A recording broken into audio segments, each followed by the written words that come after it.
plaisir inconnu, mystérieux levain, soulève et fait gémir mon âme émerveillée. Des rêves enivrants, quand je suis éveillé, promènent mes esprits dans un orbe sans fin. Quel est-il donc ce bien que je soupçonne en vain? Est-ce l'ambition? Elle m'est conseillée. Dieu serait-il jaloux? Et suis-je surveillé? Garde-t-il pour lui seul tout son pouvoir divin? Je sens que je suis libre, et je veux être heureuse, mais d'une autre façon. Je secoue un instant le joug quelquefois lourd d'un bonheur trop constant. Obéis, vaste terre, à la loi rigoureuse qui te fait, chaque jour, rouler sur ton essieu. Moi, je n'obéis pas car je ressemble à Dieu.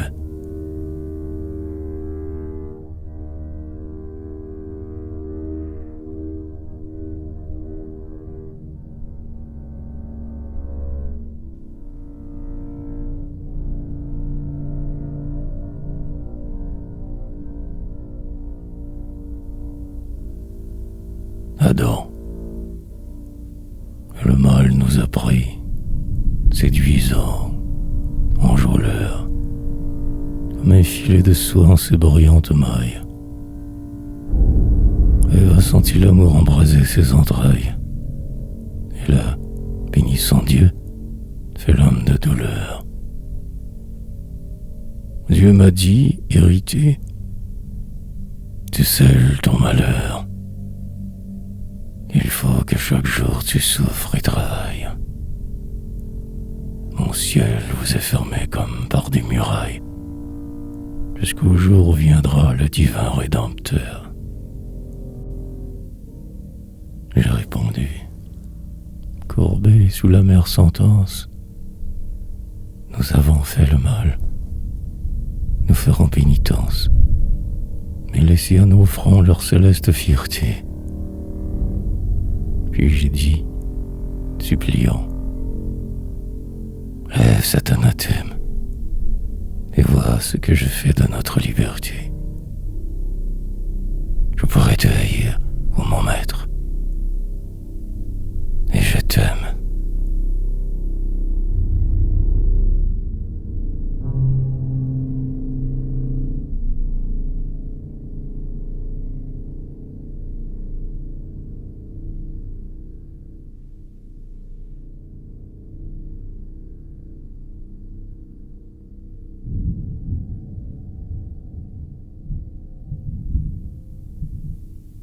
Abel et Caïn. La terre verdissait, qui venait d'émerger, des primitives eaux.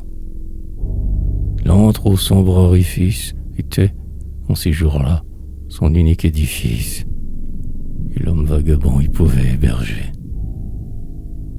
Or, deux frères vivaient, un semeur, un berger. Ils offrirent à Dieu le premier sacrifice.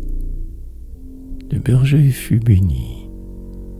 L'autre, usant d'artifice, l'attira sur son cœur afin de l'égorger. La terre qui grandit dans la magnificence s'enivre encore, hélas, du sang de l'innocence et garde la blessure ouverte dans son sein. Et le bien et le mal seront toujours en lutte. Et les derniers enfants de la dernière hutte seront peut-être encore un Abel, un Caïn.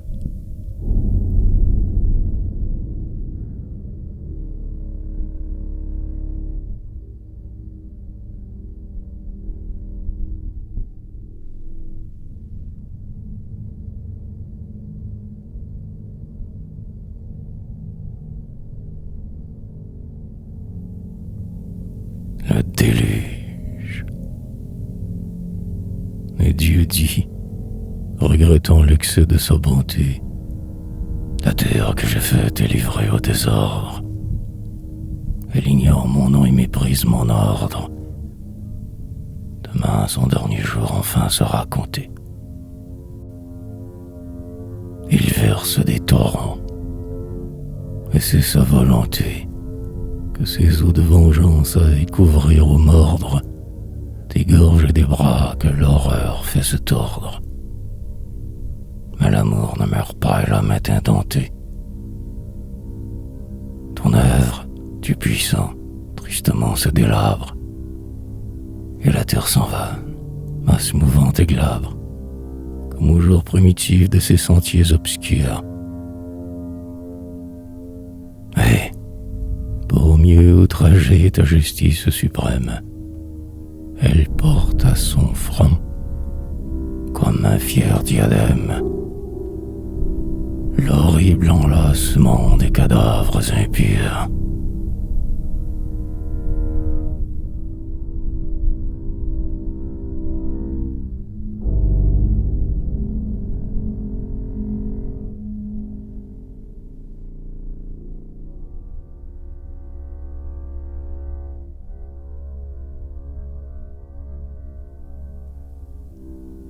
La mer morte, près des monts de Judée, aride, sans fraîcheur, et des monts de Moab aux sèves fécondantes, l'asphaltite maudit berce ses eaux mordantes, où jamais ne tomba le filet des pêcheurs. Et reconnu son rayon de sinistre blancheur, serait-ce un reste froid de vos cendres ardentes, impudique cité? Les vagues abondantes ont-elles pu laver le front de vos pécheurs? Dans la vie en ce monde on se croit à la borne, nul chant n'y réjouit la solitude morne. À ne fleurir jamais ses bords sont condamnés. Dors en ton gouffre amer, sur ton lit de bitume, ta coupe est décevante et pleine d'amertume. N'es-tu pas faite, ô mère, des pleurs de tes damnés?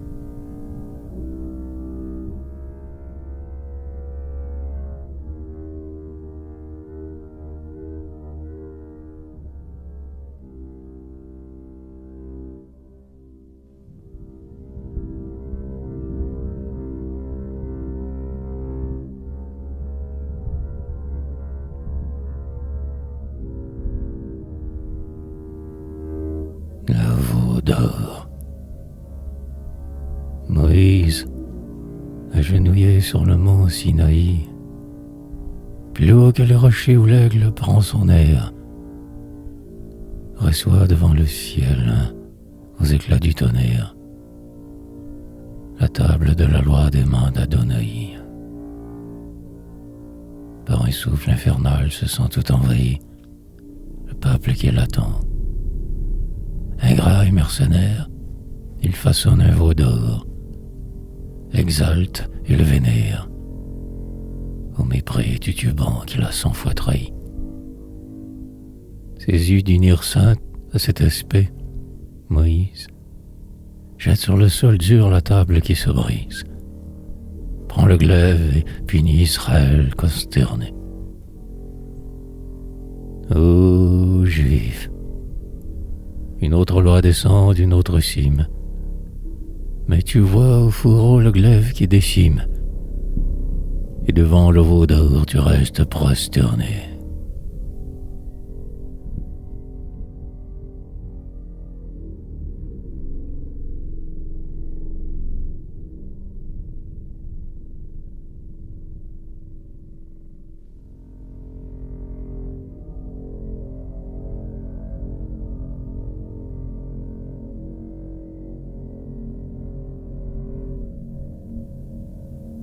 Israël, effrayé de ses péchés nombreux, de nouveau gémissait auprès des tabernacles.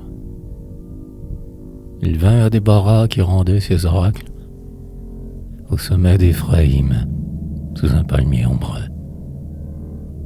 La prophétesse dit: arme 10 000 Hébreux. Barak verrait tomber devant lui les obstacles, impie est condamné. Par de nouveaux miracles, notre Dieu rendra vain ses complots ténébreux. Au pied du mont Tabor luttèrent les armées. Israël reconquit ses villes opprimées. Et Sisera, vaincu, s'enfuit sans savoir où. Jaël, femme d'Aber, l'a reçu dans sa tente, et, pendant qu'il dormait, d'une main palpitante, en pleurant, lui planta dans la tête un grand clou.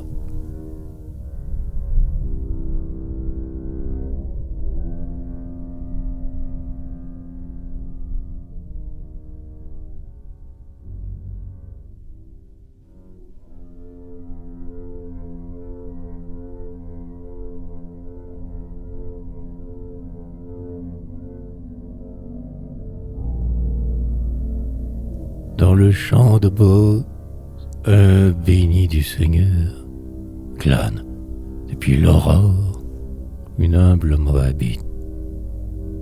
C'est avec Noémie la veuve qu'elle habite, veuve aussi. Toutes deux sont des femmes d'honneur. Elles ont vu, là-bas, s'écrouler leur bonheur. Après le travail long, la ruine subite. Le soir, belle en son deuil, Rude s'approche et débite l'histoire de ces mots riches moissonneurs. Oh, dit à ces gens, enlevez la javel, mais prenez en pitié la glaneuse nouvelle, et laissez le grain mûr lui former un tapis. Oh, des temps nouveaux, l'heure du travail sonne. Dans le champ plantureux que ton peuple moissonne, laisse les indigents glaner quelques épis.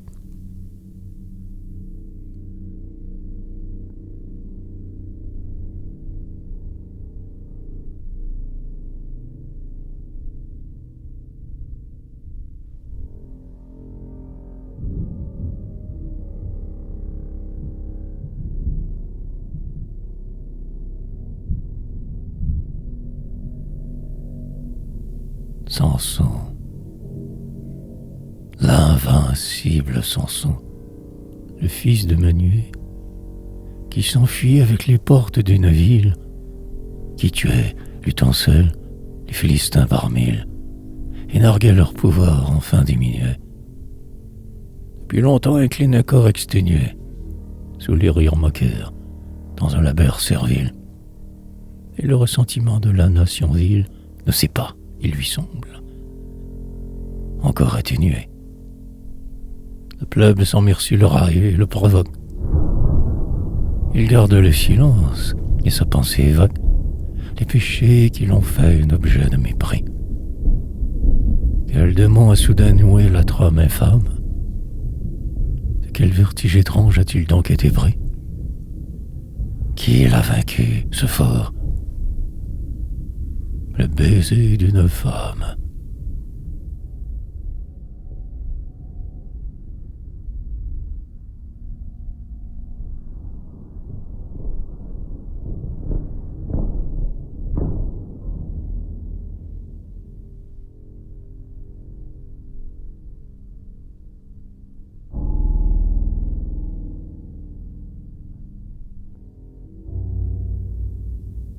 Les Philistins.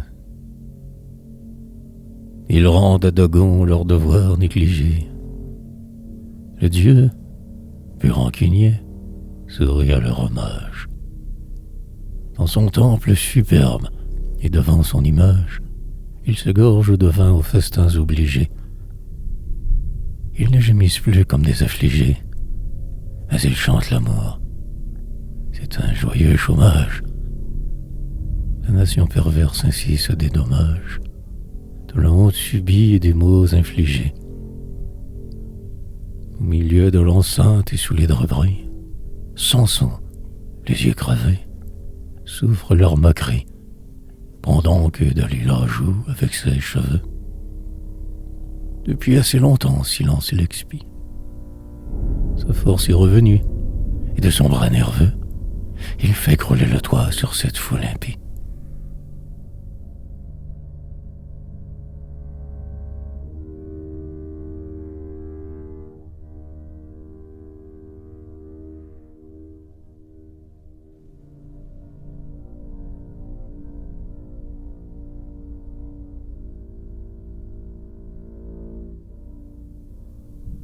Judith. Béthulie assiégée allait périr de faim.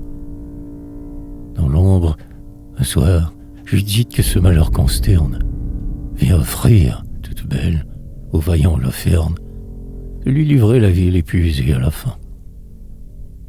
Qu'on boive le nectar dans les coupes d'or fin, que le baiser suave avec le rire alterne, fit le guerrier. Il but. Or, fermant son œil terne, il s'endormit bientôt dans l'espoir et le vin. La Juive, sans trembler, prend le glaive farouche et il lui tranche la tête. Elle quitte la couche où l'ardente liqueur se mêle au sang vermeil. Elle fut emportant cette tête coupée. La garde, qui soupçonne une folle équipée, lui sourit doucement son demi-sommeil.